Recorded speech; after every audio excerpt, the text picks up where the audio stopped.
السلام علیکم ورحمۃ اللہ وبرکاتہ۔ بسم اللہ الرحمن الرحیم۔ انٹرسٹنگ سٹوری چینل کے معزز ناظرین، آج آپ دیکھنے جا رہے ہیں اپنے فیورٹ چینل پر اپنی فیورٹ ناول ظالم نیکا اور مظلوم طیب کا ایپیسوڈ نمبر 35، جو کہ بہت زیادہ انٹرسٹ ہے، جس چیز کا آپ کا انتظار تھا کہ زیان زویا سے کب ملے گا۔ آج اس ایپی میں آپ دیکھیں گے کہ زیان زویا سے ملے گا۔ ناظرین، اگر آپ نے ہمارے چینل کو سبسکرائب نہیں کیا، پلیز ہمارے چینل کو سبسکرائب کیجیے، ہماری ویڈیو کو لائک اور شیئر کیجیے اور کمنٹس باکس میں رہے گا اظہار ضرور کیجیے گا۔ اس ایپی میں آپ دیکھیں گے کہ زیان کی شادی مناہل سے ہو رہی ہوگی، خطبہ نکاح شروع ہو چکا ہوگا۔ خطبے کے دوران زیان کا فون بجے گا، کال ریسیو کرتے ہی اسے ہاسپٹل سے کال آئی ہوگی، ڈاکٹر زیان، سرجن زیان، ایک پیشنٹ بہت سیریس ہے، آپ کو جلدی ہاسپٹل میں پہنچنا ہوگا۔ زیان کہے گا کہ میں اب نہیں آ سکتا۔ زیان آپ کو آنا ہی ہوگا۔ زیان جیسے ہاسپٹل میں پہنچے گا تو پیشنٹ کو دیکھتے ہی شاکڈ رہ جائے گا، او زویا! اور پھر زویا درد سے چلائے گی۔ جیسے ہی آنکھیں کھولے گی تو سامنے مسٹر زیان ہوگا۔ اسے دیکھتے ہی وہ اپنی ڈرپ جو چیزیں بھی ہوں گی ان کو اتار پھینکے گی اور بھاگے گی اور چلائے گی، چھوڑو مجھے، میں تم سے نفرت کرتی ہوں۔ یہ سب سنتے اور یہ چیخوں کی آواز پہ حیثم خان، حازم اور عائشہ جب زیان کو دیکھیں گے تو وہ ان کی بھی آنکھیں حیرت سے کھلی کی کھلی رہ جائیں گی، لیکن زیان زویا کو نہیں چھوڑے گا۔ بالآخر زویا اپنی آنکھیں بند کرتی ہوئی یہ کہے گی، زیان تم یہی چاہتے تھے نا؟ تو لو، میں آنکھیں بند کر رہی ہوں۔ کیا ہوگا؟ آیا زویا پھر دوبارہ آنکھیں کھولے گی یا نہیں؟ زیان زویا کو بچا پائے گا یا نہیں؟ اور ادھر عروسی لباس پہنے اس کی منتظر مناہل کا کیا ہوگا؟ اب یہ تمام حقیقتیں ایک ہی ایپیسوڈ میں آپ دیکھنے جا رہے ہیں۔ رہیے گا ہمارے ساتھ۔ اب چلتے ہیں اپنے ناول کی طرف۔ ناظرین، ڈاکٹر آپ لوگ کر کیا رہے ہیں؟ اب تک آپ نے پیشنٹ کا ٹریٹمنٹ سٹارٹ نہیں کیا؟ ہاسپٹل کے عملے کو کافی دیر سے جہاں وہاں بھاگتے دیکھ کر حیثم خان نے غصے سے غراتے ہوئے پوچھا۔ عائشہ نے فکر مندی سے حیثم خان کی جانب دیکھا تھا۔ وہ اس وقت بہت غصے میں تھا اور عائشہ جانتی تھی کہ وہ غصے میں کچھ بھی کر سکتا ہے۔ مسٹر خان، بس 1 گھنٹے تک رپورٹس آ جائیں گی اور ہم آپ کو پہلے بھی بتا چکے ہیں کہ ڈاکٹر کو فون کر دیا ہے، وہ بھی بس آتے ہی ہوں گے، نرس نے دھیمے لہجے میں کہا۔ لیکن یہ کیسا ہاسپٹل ہے؟ صبح سے شام ہو گئی لیکن اب تک آپ لوگ ایسے ہی گھوم رہے ہیں۔ حیثم خان کی گرجدار آواز ایک اور دفعہ کور ڈور میں گونجی تھی۔ مسٹر خان، اب اس میں ہمارا کیا قصور ہے؟ بلڈ ٹیسٹ کے لیے لیبارٹری میں بھیج دیا گیا ہے، اب رپورٹس کا اب تک نہ آنا، اس میں ہم کیا کر سکتے ہیں؟ نرس نے بگڑے تیوروں سے جواب دیا تھا۔ شاید وہ بھول چکی تھی کہ وہ اس وقت کس سے مخاطب ہے۔ حیثم کا یوں چلا کر بات کرنا اسے اندر تک سلگا گیا تھا۔ اب ہم سے بدتمیزی کر رہی ہیں، حیثم خان نے تڑک کر کہا۔ سوری سر، یہ ابھی نئی آئی ہیں، شاید آپ کو جانتی نہیں ہیں۔ اس سے پہلے کہ نرس پھر کچھ کہتی، یہ وہاں سے گزرتا ڈاکٹر اسے یوں حیثم خان سے بات کرتے دیکھ چکا تھا، اس لیے فوراً سے آگے بڑھ کر اس نے بات کو سنبھالا۔ ڈاکٹر، آپ نے ایسے کون سے ڈاکٹر کو بلایا ہے جو اب تک نہیں آیا؟ کیا آپ کے ہاسپٹل کا عملہ اس حد تک سست ہے؟ حیثم خان نے اپنے غصے کو ضبط کرتے ہوئے پوچھا۔ سوری سر، وہ ابھی اس سے پہلے ڈاکٹر بات پوری کرتا دوسری نرس کی آواز پر اس کی جانب متوجہ ہوا تھا۔ ڈاکٹر، رپورٹ آ چکی ہے۔ نرس کی بات سنتے ہی وہ حیثم خان سے ایکسکیوز کرتا وہاں سے چلا گیا۔ حیثم خان پھر سے بے چین دل کے ساتھ وہاں رکھی چیئرز میں سے ایک چیئر پر آ بیٹھا۔ عائشہ بھی بھاری قدم اٹھاتی اس کے ساتھ والی چیئر پر آ بیٹھی۔ اس کی آنکھیں بھی اشکبار تھی۔ زویا کی یہ حالت اسے بہت تکلیف دے رہی تھی۔ وہ جانتی تھی کہ زویا نے بچپن سے کیا کچھ سہا ہے۔ وہ ہمیشہ سے محبت سے محروم رہی ہے اور یہ محرومی ہی اس کو بگاڑنے کا سبب بنی تھی۔ یہ انسان کی فطرت ہے، جب اسے کوئی من چاہی چیز نہیں ملتی تو وہ اس کو پانے کے لیے کسی بھی حد تک جاتا ہے، اس کے لیے چاہے اسے کتنا بھی نقصان اٹھانا پڑے، کسی بھی حد تک جانا پڑے۔ عازم فی الحال کسی کام سے باہر گیا ہوا تھا۔ ابھی انہیں بیٹھے کچھ ہی دیر ہوئی تھی جب ایک زوردار چیخ پورے ہاسپٹل میں گونجی تھی۔ اس چیخ نے ہاسپٹل میں چھائی خاموشی کو پوری طرح چیرا تھا۔ کوئی پورے کرب سے چیخا تھا۔ اس چیخ نے ہاسپٹل کے در و دیوار ہلا کر رکھ دیے تھے۔ احسم خان اور عائشہ جلدی سے ICU کے دروازے کی جانب بڑھے تھے اور اس شیشے اس پار نظر آتے زویا کے وجود کو دیکھ کر عائشہ کو زوردار جھٹکا لگا تھا۔ اندر بیڈ پر لیٹا وہ وجود اب زور زور سے چلا رہا تھا، تڑپ رہا تھا۔ دونوں ہاتھوں سے اس نے اپنا سر تھام رکھا تھا۔ شاید درد کی شدت تھی جو زویا برداشت نہیں کر پا رہی تھی۔ وہ تڑپ رہی تھی۔ زویا زور زور سے اپنا سر بیڈ پر پٹکنے لگی تھی، لیکن کسی پل سکون نہیں مل رہا تھا۔ اس کے چیخنے کی آوازیں پورے ہاسپٹل میں گونج رہی تھی۔ ڈاکٹر اب تیزی سے کام کر رہے تھے۔ اسے جلدی سے بے ہوشی کا انجیکشن لگایا گیا تھا، تب جا کر اس کے چیخنے میں کمی آئی تھی اور پھر آواز ہلکی ہوتی گئی۔ آخرکار وہ وجود ایک دفعہ پھر دنیا وما فیہا سے بے خبر ہاسپٹل کے بیڈ پر بے سد پڑا تھا۔ زویا کی یہ حالت دیکھ کر عائشہ کے آنسو مزید تیزی سے بہنے لگے۔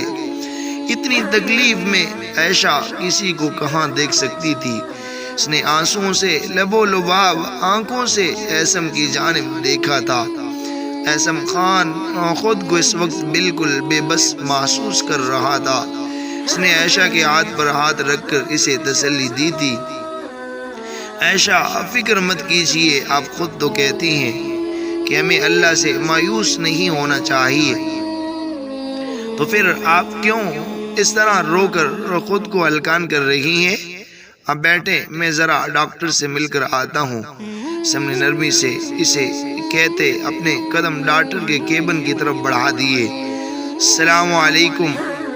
احسم خان نے روم میں داخل ہوتے ہی اپنی عادت کے مطابق سلام کیا تھا۔ وعلیکم السلام، بیٹھیے مسٹر خان۔ ڈاکٹر نے سلام کا جواب دیتے ہوئے اسے سامنے رکھی چیئر پر بیٹھنے کا اشارہ کیا تھا۔ Thank you. کیا آپ مجھے بتا سکتے ہیں کہ زویا کی اس حالت کی کیا وجہ ہے؟ احسم خان نے دھیمے لہجے میں پوچھا۔ دیکھیے مسٹر خان، مس زویا کو کافی عرصے سے برین ٹیومر ہے۔ اب ہم نہیں جانتے انہوں نے آپ کو کیوں نہیں بتایا۔ ان کے دماغ کے خلیے بری طرح متاثر ہو چکے ہیں۔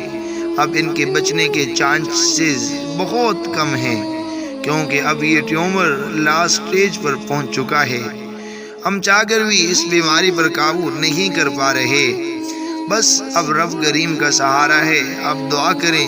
اس کے علاوہ ڈاکٹر آ چکے ہیں، اب شاید وہ کچھ کر سکیں۔ امید ہے اللہ تعالیٰ جو کرے گا بہتر کرے گا۔ ڈاکٹر نے احسم خان کو پوری ڈیٹیل بتائی تھی، اور ڈاکٹر کی بات سن کر احسم خان کو لگا جیسے کسی نے اس کے پاؤں کے نیچے سے زمین کھینچ لی ہو۔ Thank you doctor.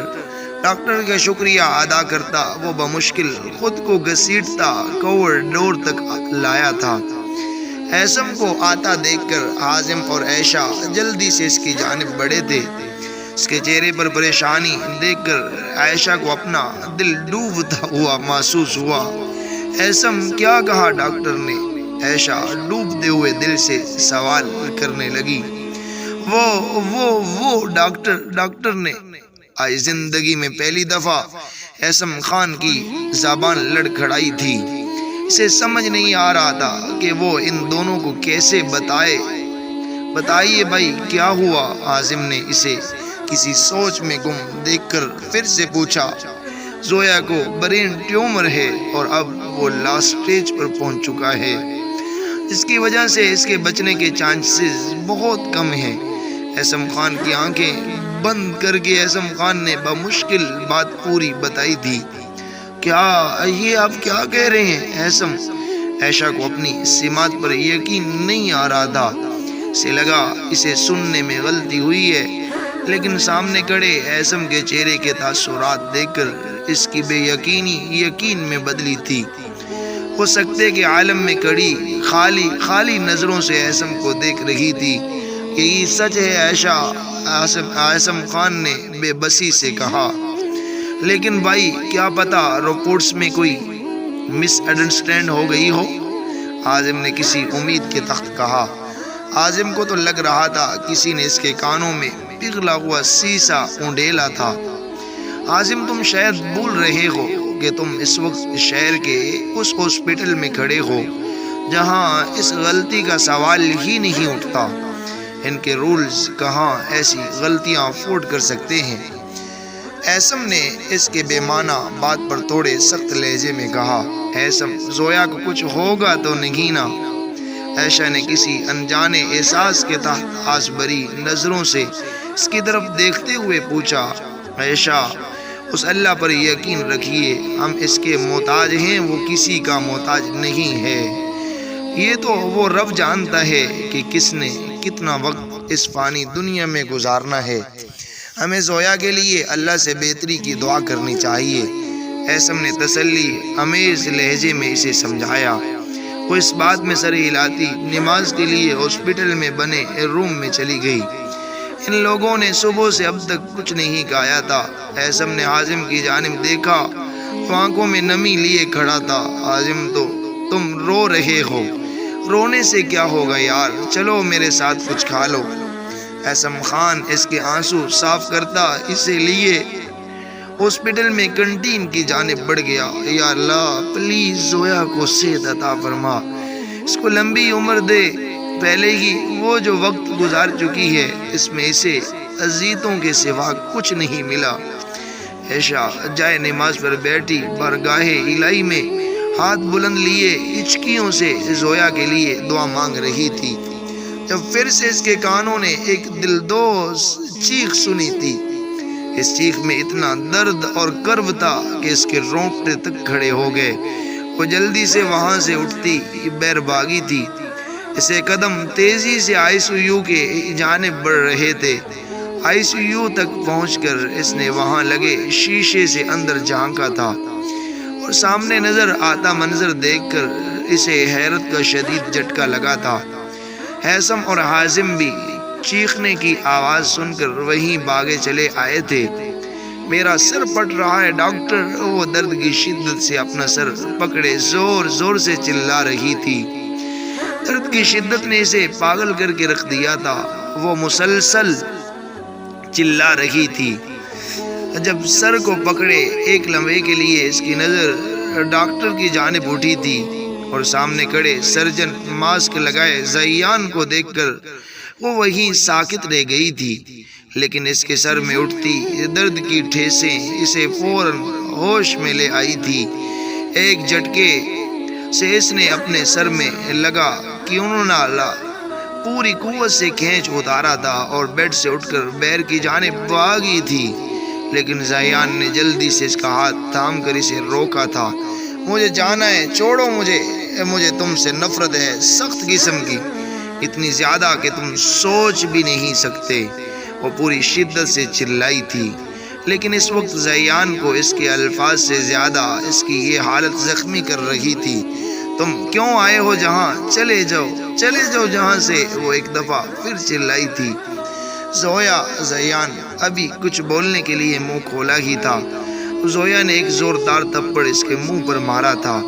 تبھی نرسیں اسے پکڑنے کے لیے آگے بڑھی تھی، لیکن زیان نے ہاتھ کے اشارے سے انہیں وہیں روک دیا تھا۔ اپنے منہ سے میرا نام مت لو اور جاؤ جہاں سے، ورنہ میں اپنی جان لے لوں گی، مار لوں گی خود کو۔ اسی وقت اس نے سامنے پڑی آپریشن سیزر اس کو ہاتھ میں لیتے ہوئے اپنی کلائی پر رکھتے ہوئے کہا، لیکن اگلے ہی لمحے اس کا سر گھوما تھا۔ سیزر پر اس کے ہاتھ کی گرفت ڈھیلی ہوئی تھی اور تبھی سیزر اس کے ہاتھ سے چھوٹتی زمین بوس ہو چکی تھی۔ اس کی آنکھوں کے سامنے اندھیرا چھایا تھا۔ اس سے پہلے کہ وہ نیچے گرتی، زیان نے اسے تھاما تھا اور اپنے بازو میں اٹھاتا بیڈ پر لٹا دیا تھا۔ اس کی یہ حالت دیکھ کر زیان کا دل خون کے آنسو رو رہا تھا۔ وہ جس وقت ICU میں داخل ہوا، سامنے بیڈ پر پڑے وجود کو دیکھ کر اس کی ہمت جواب دے گئی تھی۔ دل ٹکڑے ٹکڑے تو اسی وقت ہو گیا تھا، اور اب اس کی یہ حالت دیکھ کر زیان کو لگ رہا تھا جیسے کوئی اس کے دل پر خنجر چلا رہا ہو۔ اتنی دعاؤں کے بعد وہ ملی بھی تو اس حال میں موت سے لڑتی ہوئی۔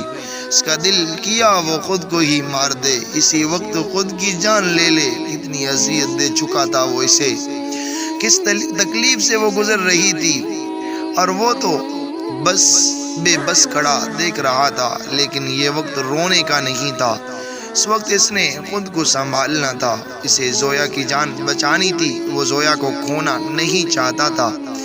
اسے کھونے کے خیال سے ہی اس کا دل کانپ اٹھا تھا۔ اسے لگ رہا تھا جیسے کسی نے اسے گہری کھائی میں پھینک دیا ہو، جہاں سے نکلنا بھی ناممکن ہو اور وہاں رہنا بھی موت سے زیادہ اذیت ناک ہو۔ اس نے جلدی سے آگے بڑھ کر زویا کو نیند کا انجیکشن لگایا۔ اس کے دماغ کو سکون میں رکھنے کے لیے یہ از خود ضروری تھا۔ اس کا ٹریٹمنٹ سٹارٹ کر دیا تھا۔ زیان کے ہاتھ فل تیزی سے کام کر رہے تھے۔ اب مزید ٹریٹمنٹ کے لیے اس کا ہوش میں آنا ضروری تھا۔ اب وہ سرجن ماسک اتارتا، لمبی سانس خارج کرتا، وہیں رکھی کرسی پر بیٹھ گیا۔ اس کے ماسک اتارتے ہی بیر کھڑے شیشے سے اندر جھانکتے اعصم، عازم اور عائشہ کو شدید قسم کا جھٹکا لگا تھا۔ زیان کو ڈاکٹر کے حلیے میں وہ پہچان نہیں پا رہے تھے۔ وہ تو سمجھے زویا ڈاکٹر کو زیان سمجھ رہی ہے، اس لیے ایسا کر رہی ہے، لیکن سچ میں سامنے کھڑے زیان کو دیکھ کر عازم کی حیرت نفرت میں بدلی تھی۔ اعصم خان نے غصے سے اپنی مٹھیاں بھینچی تھی۔ اگر وہ ہاسپٹل میں نہیں ہوتے تو شاید وہ اب تک زیان کو قتل کر چکا ہوتا۔ زیان زویا کا ہاتھ تھامے بیٹھا رو رہا تھا، سسک رہا تھا، اس کا دل پھٹ رہا تھا۔ کسی کو کھو دینے کا درد کیا ہوتا ہے، یہ اس وقت زیان اچھے سے جان چکا تھا۔ ایسے لگتا ہے جیسے کوئی ہماری روح کو جسم سے الگ کر رہا ہو۔ اسے لگتا ہے دنیا ختم ہو گئی ہے، اتنی بھیڑ میں بھی وہ انسان تنہا رہ جاتا ہے۔ زویا اتنی نفرت مت کرو مجھ سے، میں یہ برداشت نہیں کر پاؤں گا۔ میری سانسیں تمہیں ایسے دیکھ کر رک رہی ہیں۔ بہت اذیت دی ہے نا میں نے تمہیں، بہت ظالم ہوں نا میں، مار لو مجھے، جان لے لو میری، لیکن اس طرح آنکھیں مت پھیرو، تمہاری نفرت کی شدت میری جان لے لے گی۔ زیان بے بسی سے رو رہا تھا۔ زویا کی نفرت اسے دردناک اذیت میں دھکیل رہی تھی۔ اس کا دل کر رہا تھا وہ جھنجھوڑ کر زویا کے وجود کو جگائے۔ ڈاکٹر زیان، آپ کو ڈاکٹر رحیل اپنے کیبن میں بلا رہے ہیں۔ وہ رو ہی رہا تھا جب ایک نرس نے آ کر اسے میسج دیا۔ وہ جلدی سے آنسو صاف کرتا، زویا کے ہاتھ اپنے لبوں سے لگاتا اور پھر اس کے ماتھے پر مور محبت ثبت کرتا، وہاں سے نکل گیا۔ جیسے ہی اس نے قدم روم سے باہر نکالا تھا، سامنے کھڑے ان تینوں کو دیکھ کر اس نے نظریں چرائی تھی۔ اسے سمجھ نہیں آ رہا تھا کہ وہ کیسے ان سے آنکھیں ملائے۔ کیا ہوا زیان، تمہاری آنکھیں کیوں جھکی ہوئی ہیں؟ اعصم خان نے مضحکہ خیز لہجے میں پوچھا۔ بھائی وہ اس نے بولنے کے لیے منہ کھولا ہی تھا جب اعصم خان کا بھاری ہاتھ فضا میں اٹھا تھا اور زیان کے منہ پر نشان چھوڑتا چلا گیا۔ ہونٹ پھٹنے کی وجہ سے اس کے ہونٹ سے خون بہنے لگا تھا۔ بھائی مت کہو ہمیں زیان، ہمارا تم سے کوئی رشتہ نہیں ہے۔ تمہیں کیا لگا تم اتنا سب کرو گے اور ہمیں خبر تک نہیں ہوگی؟ زویا کی حالت کے ذمہ دار صرف اور صرف تم ہو، اعصم خان نے غصے سے داڑتے ہوئے کہا۔ وہ ایسم خان کے غصے کو اگنور کر کے زور سے اس کے گلے لگا تھا اور تب ہی ضبط کے سارے بندھن ٹوٹے تھے۔ وہ زور زور سے رو رہا تھا، پورے کوریڈور میں اس کی ہچکیوں کی آواز گونج رہی تھی۔ ایسم خان نے اب تک اس کے گرد احصار نہیں باندھا تھا، لیکن ہاں زیان کو ایسے دیکھ کر ایسم خان کے دل کو کچھ ہوا تھا۔ پیچھے ہٹو زیان، ہم نے کہا نا ہمارا تم سے کوئی رشتہ نہیں ہے۔ ایسم خان نے جھٹکے سے اسے پیچھے کیا تھا۔ بھائی میں یہ تو نہیں کہوں گا کہ آپ مجھے معاف کر دیں، کیونکہ میں جانتا ہوں میں معافی کے قابل نہیں ہوں، لیکن پلیز بھائی ایسے خود سے دور مت کریں۔ زیان نے تڑپ کر کہا، دور ہم نے نہیں، تم نے خود کیا ہے۔ تم خود ہمیں چھوڑ کر گئے تھے، ہم سے رشتہ تم نے خود توڑا تھا۔ ایسم خان نے اسے اس کی غلطی باور کروائی تھی۔ زیان تمہارے لیے بہتر ہے جہاں سے ہماری نظروں کے سامنے سے ہٹ جاؤ۔ اب میں مزید خود پر کنٹرول نہیں کر سکتا، اس سے پہلے میرا بھی ہاتھ اٹھے، چلے جاؤ جہاں سے۔ عازم کی آنکھیں غصے سے سرخ ہو رہی تھی۔ عازم میرے بھائی۔ تو زیان تڑپ کر عازم کی جانب بڑھا تھا، اس کی نظریں اب بھی جھکی ہوئی تھی۔ وہیں رک جاؤ زیان، اور جا کر خوشیاں مناؤ، جو تم چاہتے تھے وہ ہو گیا ہے۔ اور کیا چاہتے ہو اب؟ عازم نے آنکھیں پھیرتے ہوئے حقارت سے کہا تھا۔ اب زیان نے نظریں اٹھا کر عائشہ کی جانب دیکھا تھا، جو نظریں اس پر ٹکائے یکا ٹک اسے دیکھ رہی تھی۔ عائشہ کو اس وقت سامنے کھڑا زیان قابل رحم لگ رہا تھا۔ یہ وہ زیان تو نہیں تھا جو اس نے اپنی شادی کے بعد دیکھا تھا، یہ تو اس انسان کی مانند لگ رہا تھا جو جوئے میں اپنا سب کچھ ہار گیا ہو اور اب لٹا پٹا کسی کے سہارے کی تلاش میں ہو۔ لیکن آج کے نفسا نفسی کے دور میں کون کسی کا سہارا بنتا ہے؟ لوگ ہنسنے والوں کے ساتھ ہنسنا تو جانتے ہیں، لیکن رونے والے کے ساتھ اس کا رونا نہیں جانتے۔ عائشہ کو وہ آج دنیا کا سب سے بے بس انسان محسوس ہو رہا تھا۔ عائشہ کو اپنی طرف اس طرح دیکھتے پا کر وہ نظریں جھکا گیا اور اب ان تینوں کے سامنے کسی مجرم کی مانند کھڑا تھا اور جیسے بس اب اپنی سزا کا منتظر تھا۔ بھائی آپ روحاب جو کب سے کھڑی یہ سب کچھ دیکھ رہی تھی، اب اس نے حیرانگی سے سامنے کھڑے زیان کو دیکھ کر دھیمے لہجے میں پکارا تھا۔ زیان نے نظریں اٹھا کر سامنے کھڑی روحاب کو دیکھا تھا۔ میری گڑیا کیسی ہو تم؟ زیان نے کسی امید کے تحت روحاب سے پوچھا تھا۔ میں ٹھیک ہوں بھائی، یہ کیا حالت بنا رکھی ہے آپ نے اپنی؟ روحاب بھاگ کر زیان کے گلے لگی تھی اور تب زیان نے جانا تھا کہ بہن کیا ہوتی ہے۔ بہن، لفظ بہن کا مطلب کیا ہوتا ہے؟ بہن تو وہ ہوتی ہے اگر بھائی کچھ بھی کر لے اور کسی کا قتل تک کر دے، بہن سے نفرت کرے، لیکن بہن کبھی اسے دکھ میں نہیں دیکھ سکتی۔ وہ ہمیشہ شانہ بشانہ اپنے بھائی کے ساتھ ہر حالت میں کھڑی رہتی ہے۔ اور پھر جہاں تو روحاب تھی، صاف دل کی مالک، وہ نازک سی لڑکی جو کسی کو غم میں دیکھ کر ہی تڑپ اٹھتی تھی، تو وہ زیان کو دیکھ کر کیوں نہیں تڑپتی؟ گڑیا، جس انسان نے اپنے ہاتھوں سے خود کو تباہ کیا ہو وہ ایسے ہی ہوتے ہیں، زیان نے زخمی لہجے میں کہا۔ ایسم کو روحاب کا یوں زیان سے ملنا ناگوار گزرا تھا۔ بھائی کیا کہہ رہے ہیں آپ؟ بھابھی کیسی ہیں؟ روحاب نے تڑپ کر کہا۔ اس کے سوال پر زیان کی آنکھوں سے آنسو مزید روانگی سے بہنے لگے تھے۔ روحاب چھوڑ دو اس کو اس کے حال پر، وہ جانتا ہے کہ اسے کیا اور کیسے کرنا ہے، ایسم خان نے بے رخی سے کہا۔ روحاب رخصت ہو کر فی الحال مسٹر لغاری کے لاہور والے بنگلے میں ہی گئی تھی۔ عازم نے کال کر کے اسے زویا کا بتایا تھا، تو وہ بغیر لمحے کی دیر کیے دنیال کے ساتھ باغی ہاسپٹل چلی آئی تھی۔ ناظرین، یہ ناول ابھی تک جاری ہے جو کہ بہت دردناک ہے۔ اب یہ ناول اپنے اختتام کو پہنچ رہا ہے۔ آپ دیکھیں گے کہ آیا زیان اپنی زویا کو بچا سکے گا یا نہیں، اور کیا بنے گا اس عروسی لباس میں سجے دلہن مناہل کا؟ کیا کرے گا زیان؟ کیا جواب ہوگا زیان کے پاس؟ ناظرین دیکھتے رہیے گا اپنے ہی فیوریٹ چینل انٹرسٹنگ سٹوری پر انٹرسٹ ناول، اور جنہوں نے سبسکرائب نہیں کیا ابھی سے ہمارے چینل کو سبسکرائب کیجئے، ویڈیو کو لائک اور شیئر کیجئے، کمنٹس باکس میں اپنی رائے کا اظہار ضرور کیجئے۔ ہمیں اجازت دیجیے گا نیکسٹ ایپیسوڈ تک، اللہ حافظ۔